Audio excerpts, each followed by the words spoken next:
Welcome, everybody, to Weird Mythic Podcast. I'm Naomi. We got Serena and Brittany and Brianna.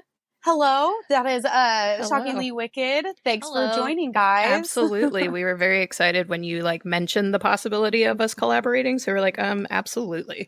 Yes. Anytime. Like that time you invited us to Korean barbecue and I didn't even know what you invited us to. Yeah, Britt was just she was there. Yeah, she walked into the room she just goes, yes, I don't know, but yes. Inviting us to Korean barbecue. She hadn't even heard the conversation. She was just like, yep. It was just a yes, we're going. Yep. Sure. Yes. Joke's on you. I had already said yes. I gave him a double yes. So no, awesome. Yeah, thanks again. And we all met at the True Crime Podcast Festival. Mm-hmm. That was a time. It's hard to believe. It's hard to believe that was already almost 2 months ago. Can you believe that? It's already October. Oh my God, I haven't even thought about it. Yeah, how time flies. Yeah, you guys had the booth crazy. Hattie No, I can hear you fine. That's how it. I'm that's so how it laggy. happens when we record most of the time. Oh no. Well, it records separate tracks, so I don't know if that makes it any easier for editing purposes. We'll figure it out when we edit. Okay. Okay. It'll be fine.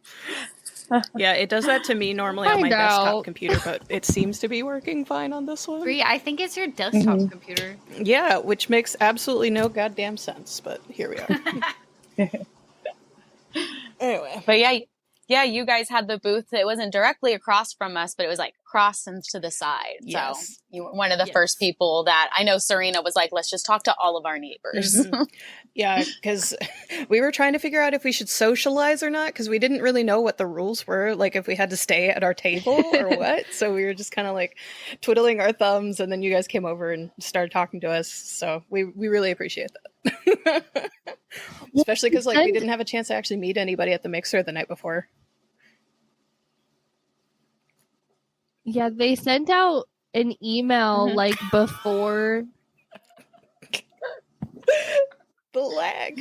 You stopped mid-sentence though. It's not gonna work. Is it lagging on your end, Serena? Is that what it is? Yeah, it seems to be. Because people were still talking. Listen. It's lagging. It's lagging so bad. It's a 5-second if you just have something to say, Brianna's just start talking right now. Just finish your sentence. That's what Brittany does. So yeah, that is. Yeah. I don't even. It's fine. Just okay. Go ahead and tell us about your guys' podcast, though, and let's get into that, and then we'll go from there. True Crime Podcast. We started. I was about to say we're from South Carolina. Yeah, Brittany. So that's a lot of what you're going to get if you listen to our podcast is Brittany saying dumb stuff and me just being like, Brittany. No, So we have a lot of fun. I know it's weird to say that when you're talking about a true crime podcast, but we try to bring a little bit of levity to a darker subject, not at the expense of the victims. We also try to focus more on the victims as we're telling the story because it's their story, not the perpetrator's story, because a lot of true crime tends to focus on the person who did it and not the person or the family that it affected in the process. So we try to step in, fill that void, and also roast each other constantly while we do it. Yes, constantly. We started because I texted Bree and said, hey, do you want to start a podcast? And she said, yeah. And I was like, all right, cool. That's my favorite part. So that's really how it came about. We were just like, it would be fun to start a podcast. And then she was like, hey, we should start a true crime podcast. So I already have a name. I had the name picked out already.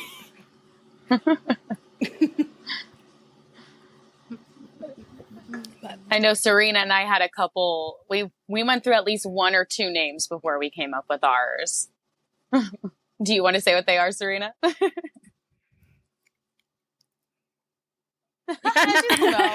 want to see how long the lag was too. Let's see.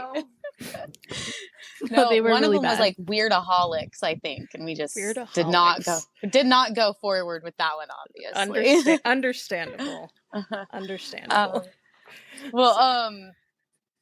That was your guys' first like podcast festival also, right? What was your like initial reaction to it? We didn't like it. I didn't like it either. Well, we talked about it on one of our shows. It's okay, so it has good potential. I just don't think that it's quite there yet. Agreed.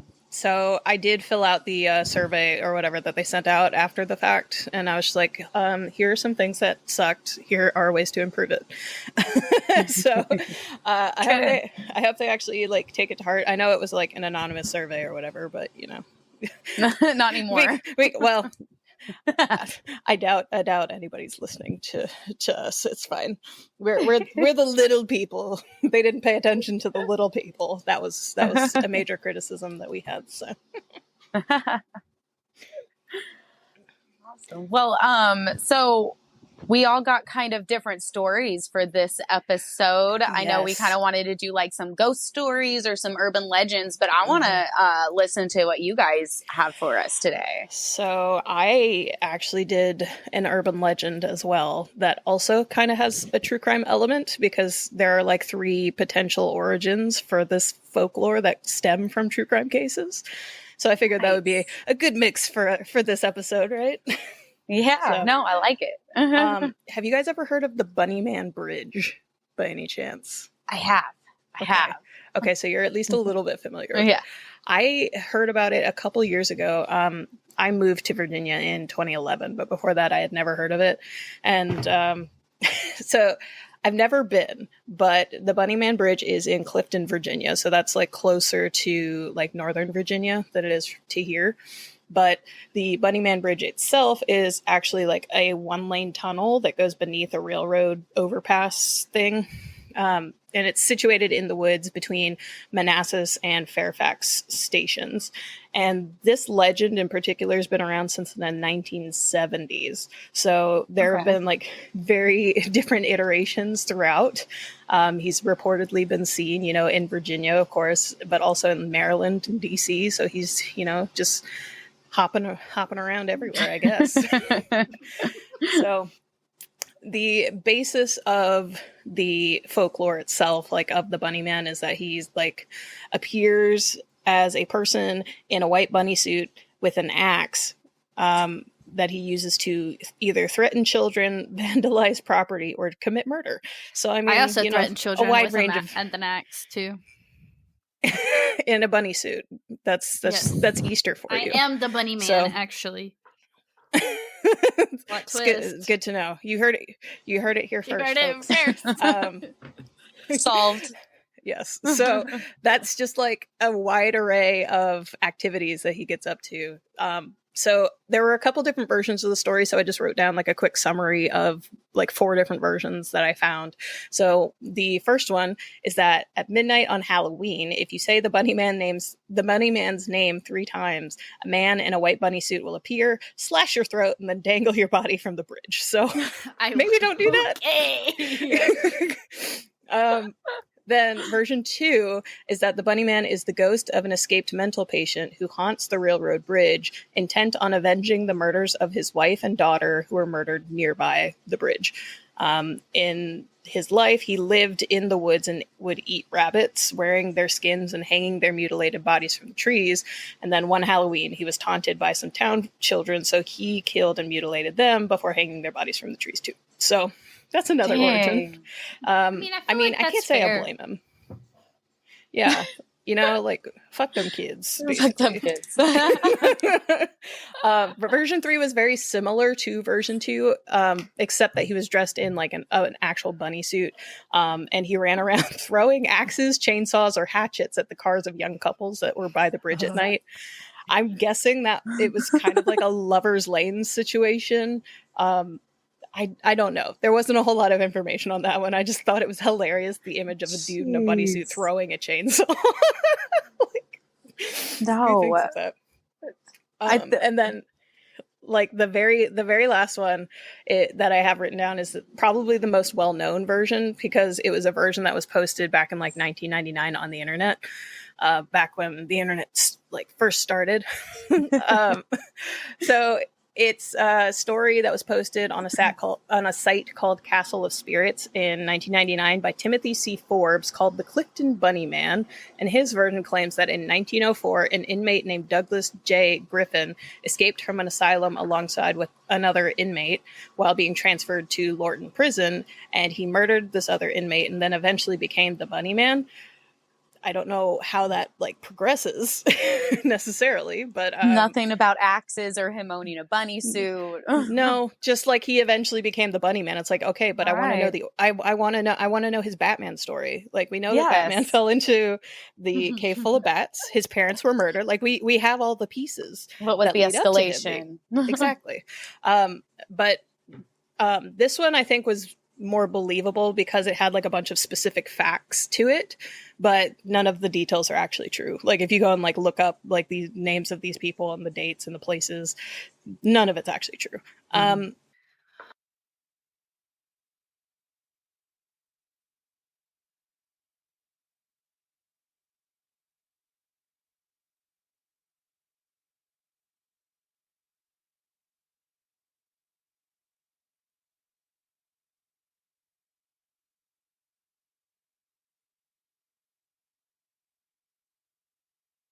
Potential origins. I'm probably gonna fuck it up, but the Hoblers, 37-year-old Frances and 8-month-old baby girl June disappeared during a car ride with her estranged husband Charles on February 24th, 1949. So while they were out, their car got stuck in some mud and the couple got into an argument. And then, according to Charles, Frances just left with the baby and never returned. And we know that's not the case because men ain't shit. That's men ain't shit. He then said he spent the night in the car and then got a ride back to Washington, D.C. the next day with a stranger, I guess, and then came back for the car with his brother-in-law and a friend.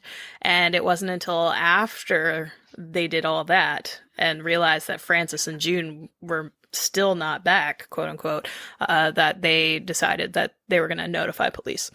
So a whole search happened, and they couldn't end up finding any signs of where they would have gone. And it wasn't until about 5 p.m. that day that they found something, and they ended up finding both of their bodies in a shallow grave near the lodge that they had been leaving, and about 200 yards from where Charles's car was. And basically, Frances had been beaten and shot, and then baby June was buried alive. So, oh wow, this man joins the Garbage Man Association. Yes. Because which, if you don't know what that is, go over to Shockingly Wicked. They mention it like every single episode. Most episodes, because I have 4 of those stickers on my binder. As you should. Men ain't shit. So we created the Garbage Man Association, where H.H. Holmes is the head of the Garbage Man Association, and then most other men just fall into the same categories. So shortly after the discovery of the bodies, the husband was arrested, convicted, and sentenced to death. And that was actually the first time since anybody had, I think just in the state of Virginia, had been convicted to death since 1927 in the next case, which I'm going to talk about. However, he had that conviction overturned and then was later retried and found to be insane. So he was sent to a mental institution instead. That's the 1940s for you. So the next case is the Ridgways, and we have Minnie Ridgway, who lived with her husband and 3 children in Alexandria, Virginia. And then sometime on the morning of March 4th, 1927, a man who was later identified as Louis Bursage, I don't know. You know, the last names are just hard. They're hard. He arrived at the house under the guise of being there to see Mr. Ridgway. And when he saw that the man wasn't actually home, he then attacked Minnie and her 2 daughters, Loretta, who was age 7, and Catherine, who is age 5. He then stole money and ran. And so apparently the neighbor heard some commotion or something inside after the fact, like I guess people crying in pain or something, and went to see what was going on, and they called the police, got the victims to the hospital, where Loretta later died, and then Catherine lived for about a week before passing away from her injuries. Minnie recovered, and she was able to actually identify the assailant. So Louis was arrested and then transferred to a jail in Winchester for his safety, quote unquote.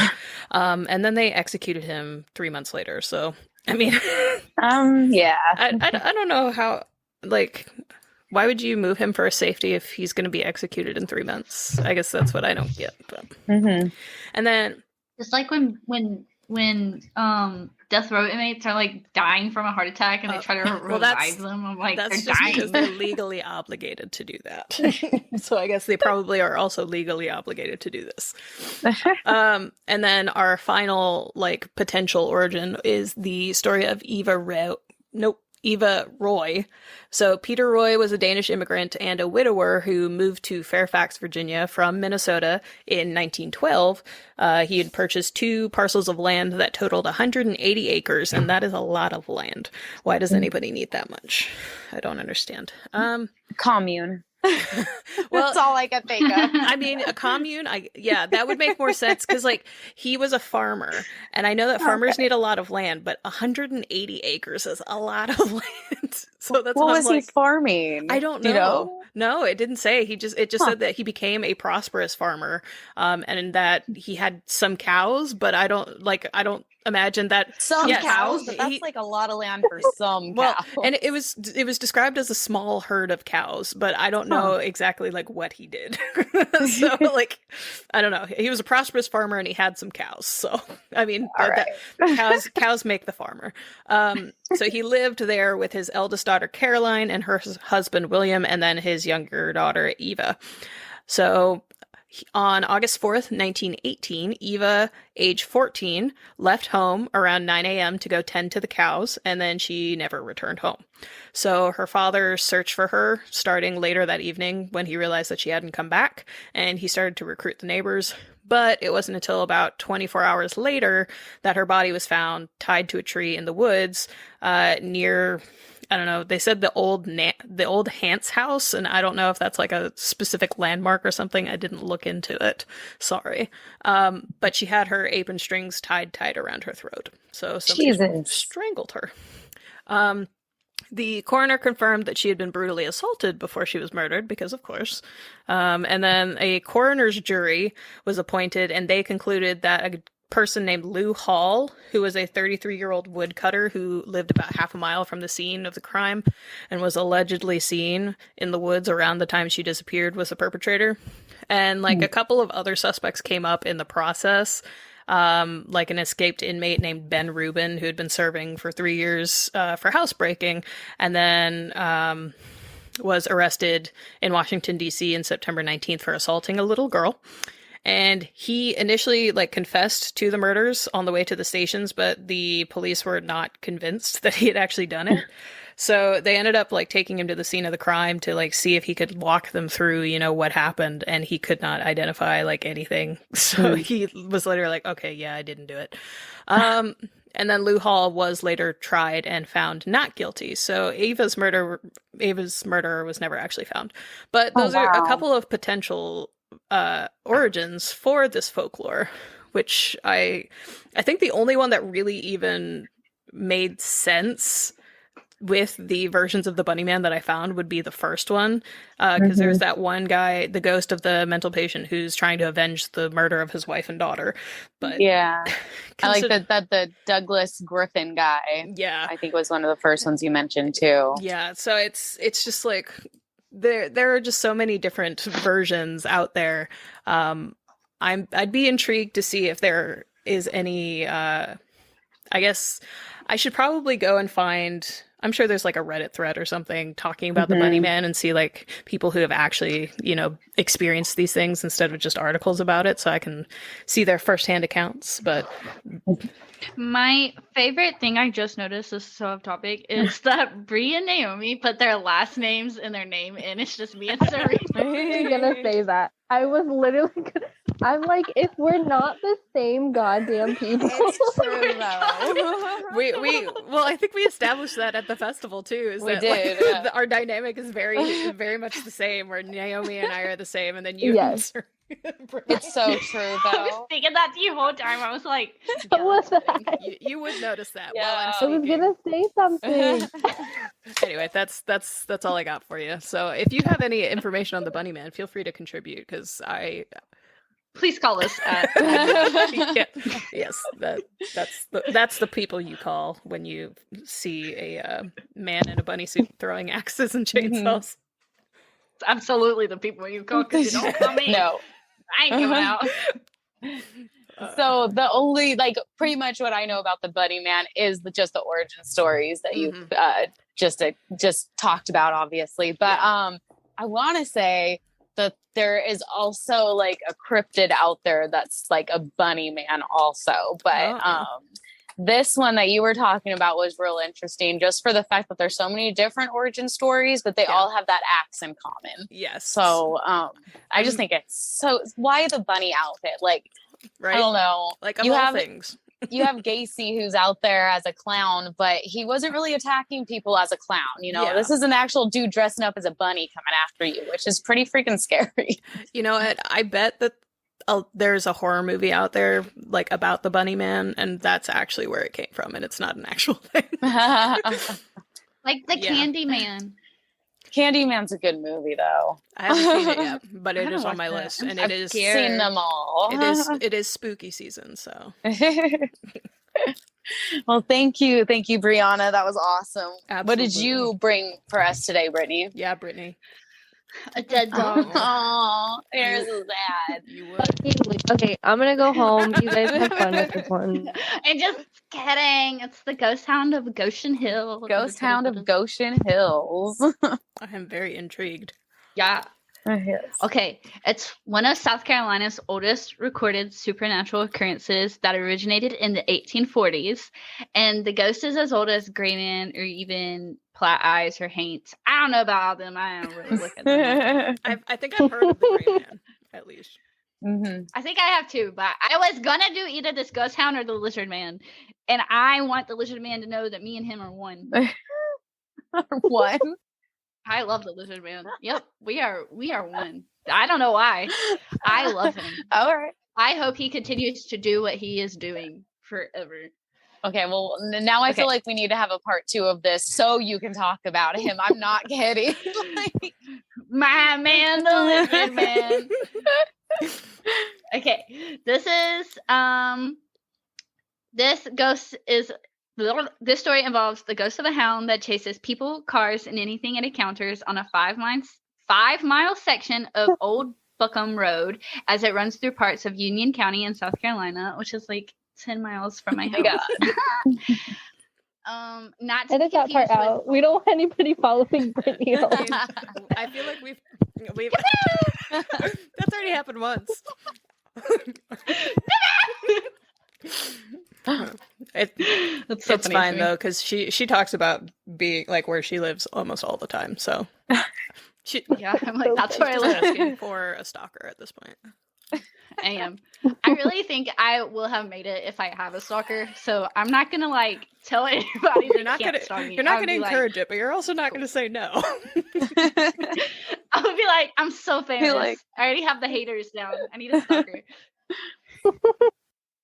And then if somebody tries to break into my house because they're trying to stalk me, that would just be part of the ride. Be like, I asked for it. Your poor husband is like having to deal with all this. He's going, no fucking stalkers. All the time. At all time. Okay, so don't confuse this road with the other road called Old Buckham Road. That is near Greenville, not near Union. So don't confuse. There's multiple Old Buckham roads. Good to know. Yeah, South Carolina is not original. Okay, that's why we try to break away from the United States. We're not original. Well, I mean, you're a trendsetter in that regard because you started it. Oh. Not necessarily the trend you want to start, but. It's here that even this short highway traverses through the Sumter National Forest, and that feels like you're in the middle of nowhere. And I have to take that route to go to my grandparents' house, so it truly is in the middle of nowhere. I never have cell service, so I have to just keep going. Hope I have a full tank of gas. I hope you never break down or hit a deer. Yeah, you do have a spare tire in your vehicle, right? Like. Maybe. Oh, I don't girl. know. Don't ask me. Yeah, these don't ask her questions. questions. She doesn't know.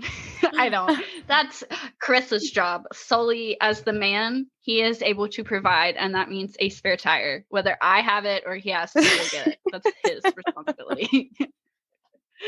Okay, so even during the day, it's not unusual to feel uncomfortable driving on this lonesome road. I'm gonna be honest, I never have felt uncomfortable, but I think the ghost town senses that I'm a wonderful person, and it senses That my makes vibes. sense. So he's like, I'm not gonna bother you. It's because you have to. But the tale begins. Dogs yourself. Yeah, he's like, I fuck with her heavily, and I'm like, period. I would also hunt somebody just for revenge. You really would, though. I really would, just to be a bitch. Let's see. It's here that the ghost town of Goshen Hill is said to stalk its prey, although there are no reports of it ever having caught anybody. The tale begins when a peddler who came to May Benton to sell tinware, he was traveling with a large white mastiff dog, his faithful companion in his solitary travels. A murder happened at the same time the peddler appeared. He was then charged, tried, found guilty, and executed by hanging. When the peddler was jailed, the big white dog laid outside, head on paws, silent for the occasional whimper, and then he witnessed his owner hung, and that night, the most mournful wails of the dog's broken heart haunted the night. It said he is buried near, but not in. Okay, he's not in, but only near it, the cemetery proper. After the hanging and burial of his best friend and traveling companion, a week after this, weeks went by, and folks said they just could not sleep because the dog wouldn't shut up. He was just howling, and so they, so justly so, for this sound of the wailing of their own guilty conscience, the real murderer confessed. And then they had come out and said, "Oh, we hung the wrong man. Sorry, it's because he was poor." My bad. My bad. The wails, accompanied by remembrance of the terrible wrong, were too much for the community, so they killed the dog with a shot from a rifle. And then the house ceased, and the villagers throughout the town were like, "Okay, life can go back to normal. Sorry, we just hung the wrong man." As you do. And then 3 months later, the house began again, and the guys were like, "Oh my fucking god, another dog!" But that following night, the hangman was riding along the Old State Road when, out of the fog, a white dog materialized, and he was like, "Oh my fucking god, it's a dog!" Where was this guy from? Jersey, Did not New sound like Jersey. he's from South Carolina. That's what he said, quote unquote. I'm just reading. All right. Oh my god. Oh my god, it's a dog. dog. What was that? That was like half Boston. I don't even know. I don't know. Don't ask me. I'm not the best. I am just reading what saying what I read. The writer said, "Ush us home, horse," and then they. Hey, sorry, what was that? Ush us home. This is us 24/7 recording. I just want you guys to know I am a menace to society, and I know that, and I respect it. Well, we have our clip for TikTok. The rider whipped his horse to speed him home and drew blood with his spurs, but the dog kept the same pace from the road's edge until it melted into the fog when a house light appeared. This happened to several others over the course of the next decade when old Whitey, the dog, became more brazen in his appearances.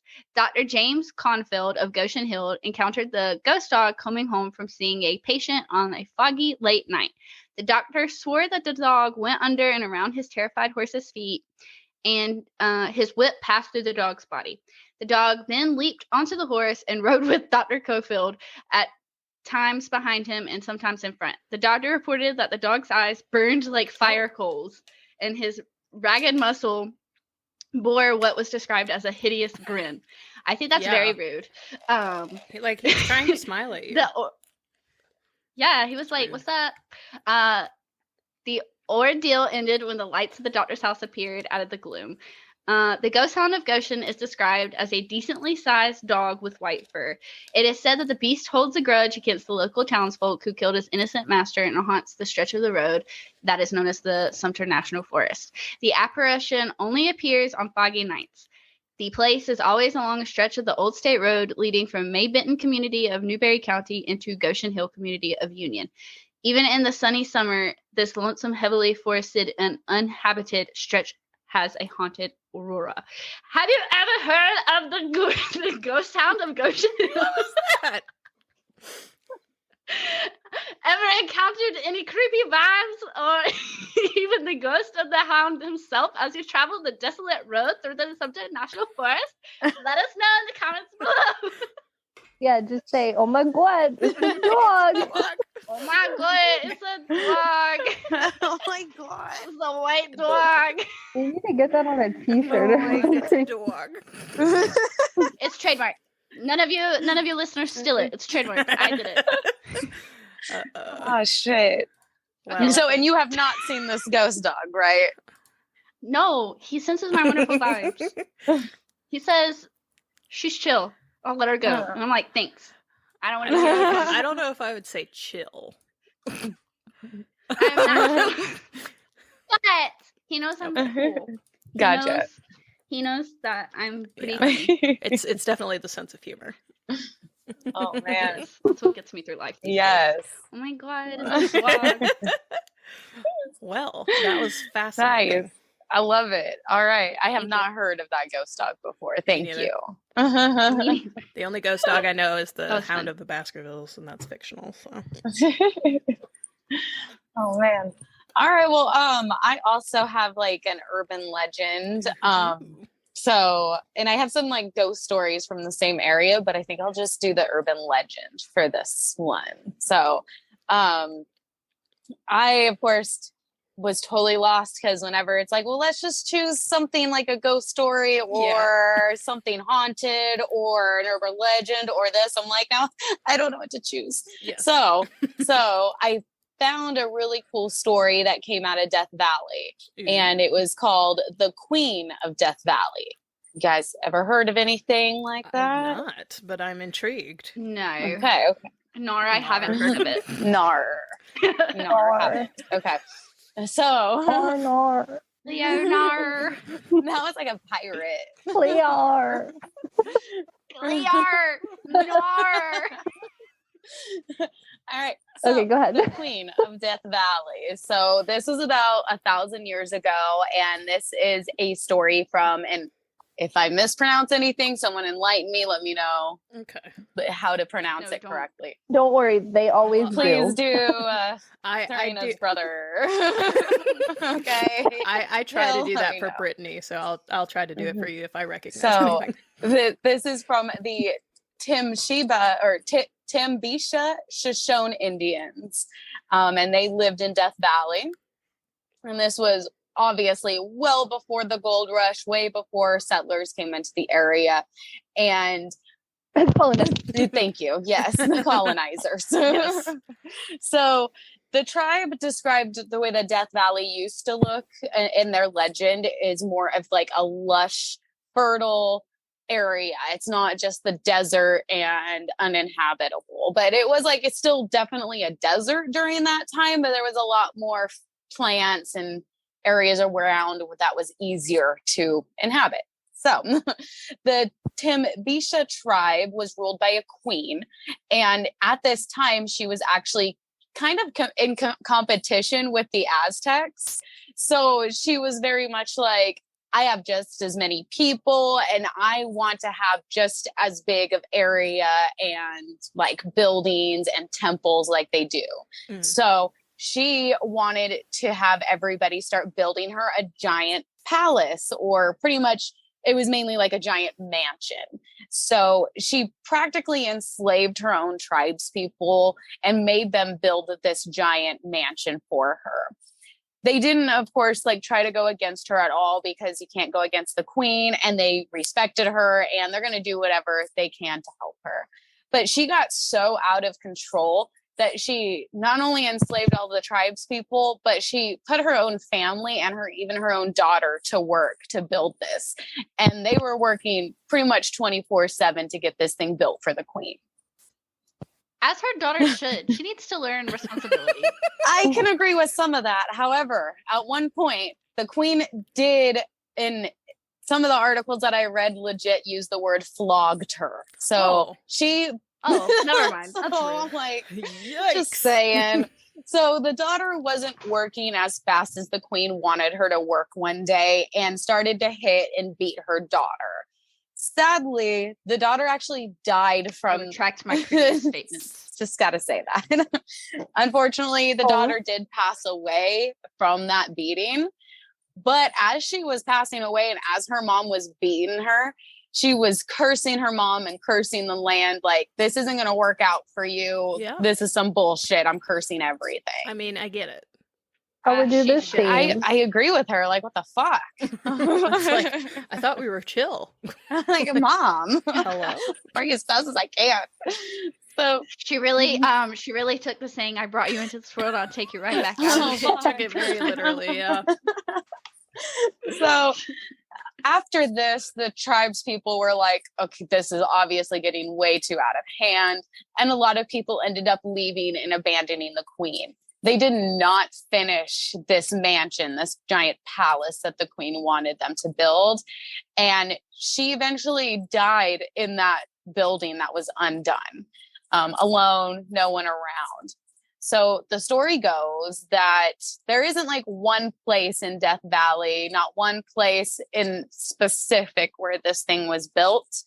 However, when you're out there long enough and you're in the right area, you will start to see the mirage of like an unfinished mansion palace type of structure in the middle of the desert. So I couldn't find like one specific story. It was mainly like, yeah, I was out in Death Valley and happened to see this mirage.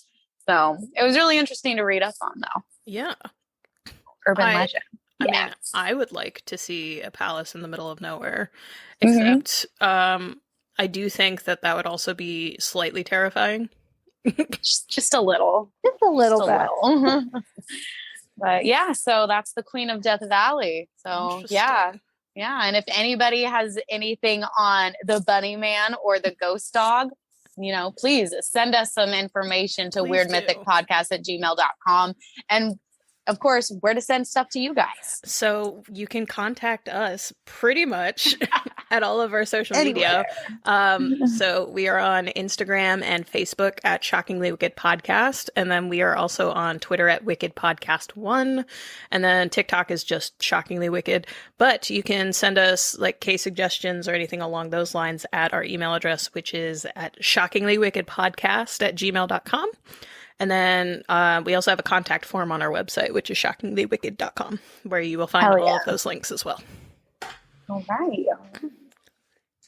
Well, thanks for going through all of the technical difficulties, guys. Like sometimes it happens. It's sometimes it brings us together. Technology genuinely just has a mind of its own at times. So For real. Yeah. So especially for podcasters. It's like it can be working perfectly up until like the time that you actually need it, and then it just is like, nope, we're not today. So. Wait, I do want to tell them about our panel. Yeah. So we did a panel at True Crime Festival. Yeah. And Brittany was there on a lie. I was there on a lie. So she emailed and she said, "Are you guys a fan of Unsolved Mysteries?" It wasn't capitalized. And I was thinking mysteries that have not been solved. I actually hate them, but I'm going to lie and say I do like them. It's a show. And I was already too far into the lie to say or correct anybody. So then the guy's like, "How long have you been a fan of Unsolved Mysteries?" I've never been a fan. I've never seen it in my entire life. I've been brought here on a lie. She messages me a couple weeks out from accepting that, and she's like, "I think this is a show." I'm like, "Yes." Were you not aware of that? You're like, that's the whole reason we are here. So I I've only seen like a few episodes because I saw the new stuff that they posted on Netflix, but then I tried to go back and watch the like from the beginning, but it's just so 80s. I can't handle it. The music is too cheesy. It's pretty awful. So I felt bad because I think I threw Robin off when I said I think you did too. Sure. He didn't know what to do, but it's okay. He didn't because he just looked at me and I was like, hey, Bree. Yeah, anytime that she doesn't know how to handle something, she just is like, Bree, take it. I'm like, Your okay. turn. I feel like it made for like a story though, and it was funny. I mean, half of the panel anyways was him playing his video of like his old YouTube stuff. Yeah. Actually, at first I was like, dang, he's going to take 15 minutes up. But then I was glad he took 15 minutes up because I didn't really know what I was supposed to talk about. Yeah, because I was don't assuming know. somebody was going to like ask us questions, but yes, I did. I asked you a question. Did. Yeah, Serena's a real one.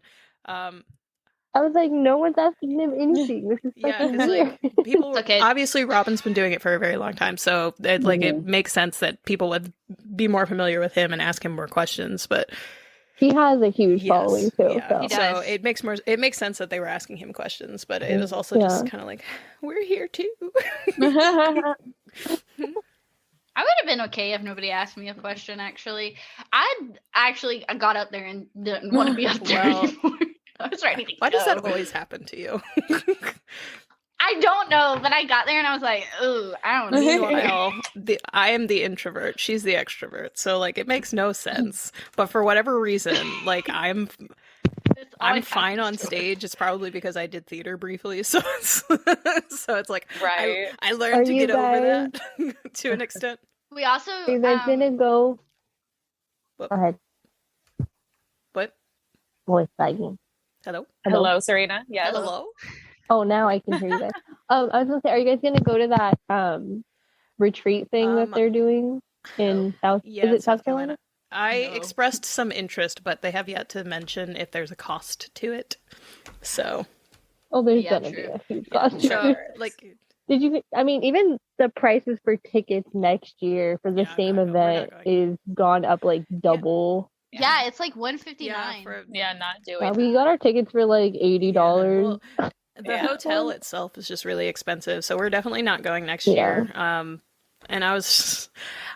I suggested in the survey that they try not to do it in like major cities because I feel like I understand why they're trying it in major cities because they think more people will show up, but like not if they have to pay. Everybody wants to do Texas again. And can we mention how we were in Texas and I only saw 2 cowboy hats the whole time and they were small, they were tiny, and this one guy was walking by our table and we made brief eye contact and then he like continued to walk and he knew I was going to say something. You just gave off that vibe.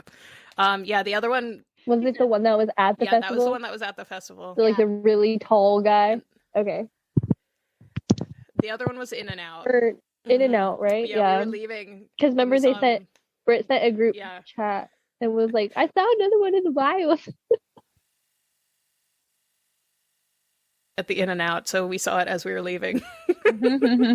But yeah, they were very small, so like that was quite disappointing. Like Dallas got no 10 gallons, no 10-gallon hats. Come on. Yeah. But I did saw alligator boots on the same guy wearing a really? cowboy hat, so I guess that makes up for it. Yeah, he was wearing them. I think you need to go more towards like San Antonio and like that area for like West Texas.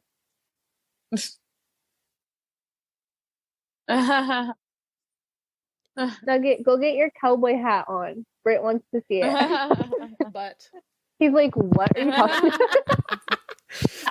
But yeah, it's we're not going next year just because like it's significantly more expensive. But I did suggest they stop doing it in big cities because like nobody can afford that. Like if the podcasters can't afford it, then the fans aren't going to be able to afford it either. I mean, CryptoCon, the price is like significantly cheaper, and you get more I know with the ticket. Like. So we're in agreement. Like we're all gonna go to that, right? Yeah. Like we need to keep an eye out for January to send in like all the paperwork and shit. So like we will absolutely go because we're gonna get like an actual booth. Mm-hmm. If you guys want to go have these, we can just like do that. I'd be down 100%. And we we're can gonna get do those like shirts one and banner stuff. things, like you have your banner and then we have our banner, and then we don't have to like do it on a tablecloth. Yes, exactly. Exactly. That's on our list. So if Like you a guys want to big go brain. halvesies, we can do that. I'm so down. It's a plan. We'll meet at the next Cryptid Con. Yes. So, well, thank you guys so much for having us. Yeah. This was Thanks fun. for coming on. Yeah, it was good to get to see you guys again. Like, see your beautiful faces. Oh. We should do this like once a month just Yes, to catch absolutely. up. We really So maybe we won't be as chaotic next time that we Maybe. decide to do a collab. Right. Maybe. We definitely got to Well, do it actually seems like, and it seems like Zoom is working better, which is like not the experience we've ever had with Zoom. So that's definitely surprising. I think it's the program. We've been having issues with it, so it's probably something they did. But okay, well, sorry if this audio quality was like shitty for everybody, but you know how it is when we have guests. How it happens. So sometimes the beeline. Come check us out on social media and chit chat with us about these cases. We'll see you over there. Yeah. Yes. Bye. Can't wait to hear the episode because I didn't hear the whole first part of the Right. Well, thanks again for joining us, guys, and we'll talk to everyone later. Bye. Bye.